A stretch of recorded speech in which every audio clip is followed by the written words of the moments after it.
Hi everybody, it's Laura Giles with Pan Society. Are you ready for spring? We keep getting these flashes of sunshine followed by blasts of Arctic air. But I see these wee buds on the trees that promise that spring is not far behind. And you know what that means? Dandelions. I know some of you don't like them because you want that pristine, lush lawn. I hope that by the end of this video you rethink that. Dandelions have been used by most cultures around the world as a food and powerful medicine. You probably heard of dandelion wine. If you frequent farmers markets, you may have seen dandelion greens sold. Or maybe you're a dandelion tea drinker. I know I am, especially in the spring, as spring is liver time, and cleansing the liver is what dandelions do best. Both the leaves and roots can be used for liver issues.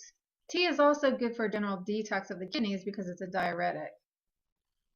The leaves, or greens as they're usually called, are high in calcium and iron, like most leafy greens. They're also high in potassium, phosphorus, and vitamins A, B, C, and D. Even the flowers can be eaten, so you get the idea that they're good for you. For this reason, folk medicine often uses dandelions for treatment and prevention of bone issues. Modern medicine is even looking at dandelions for treatment of Alzheimer's and osteoporosis. Isn't that cool? Kind of makes you respect that so-called weed, doesn't it? I could talk all day about the things that dandelions are used for in folk medicine. It really has a reputation as a panacea. Even the inner milk of the stalk has medicinal properties. I remember when we were kids, we used to strip them apart and avoid the milky part because it was so bitter. We said that it was poison. But actually, this dandelion milk is great for removing corns and warts and it's completely non-toxic. You can't overdose on it. See? Everything has a place in nature. If you want to harvest them to eat, spring and fall is the best time for the leaves because they can get tough in the hot summer sun. If you're harvesting wild dandelion, you want to make sure that you're getting plants that have not been sprayed with pesticides. You can boil the leaves like collard greens or mustard greens, and you can eat them raw in a salad. You definitely want to mix them with other greens though, because they are a bit bitter. That's what makes them so beneficial to the liver.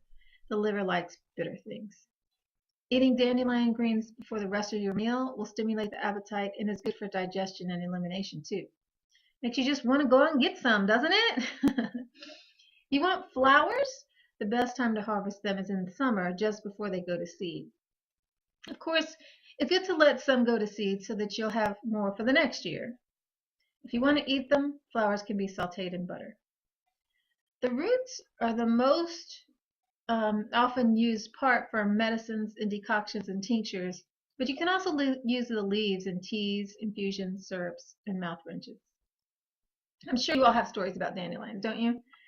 When we were little, we were told not to pick them because they make you pee in a bed. If you put the flowers underneath your chin and there's a yellow reflection, that meant you'd be rich. And we called the floating seeds Santa Clauses because if you caught one, you can make a wish that would come true. Dandelions themselves were called fairy clocks because they open an hour after sunrise and close at dusk, so you could tell the time by them. We're also told that if you blow the seed heads and look at the number of the remaining seeds that are still stuck to the flower, that will tell you how many kids you're going to have. Now, this is not a story from my childhood, but in Victorian England, each flower has a meaning. It was sort of a way to court someone and send them a message without having to use words. And sending dandelions meant love. So not roses, but dandelions. Isn't that cool? Now, I know you want to know about the magical uses for dandelions, right? If you're going to use any plant medicinally, it helps to know a little bit about its properties. So, dandelions are masculine. Their element is air, and their planets are Jupiter and the Sun. So this already tells you a bit about what they can be used for. So air is a medium by which we can call the spirits. So dandelions are one of the plants that helps us with this. Remember what I just said about Santa Clauses? You can use the seeds magically to send your wishes to the wind. And you can talk to the spirits in the same way. You just tell your messages to the seed heads and then blow them to the wind. And let the wind carry them to the other world.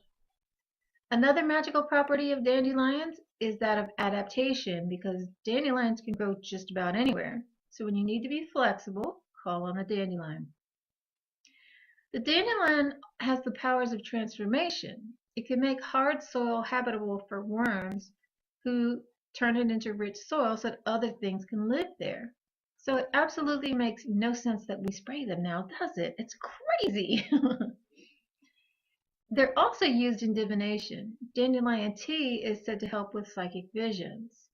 You can also place this tea beside your bed when you're asleep to call in the spirits. When you know a bit about life around you, you start to think about it differently. You start to see how we all fit within the web of life, and this can cultivate a sense of respect and protection. So instead of wanting to kill all the things you don't like and remake things in your own vision, maybe you have a little more curiosity about the way that nature has arranged things and try to work with that. I'd love to hear your stories about dandelions. What do you use them for? What stories have you heard about them? Share so we can all learn. I want to know more. That's it for now, guys. Thanks for tuning in. If you like this video, please subscribe and share. And I'll see you next week.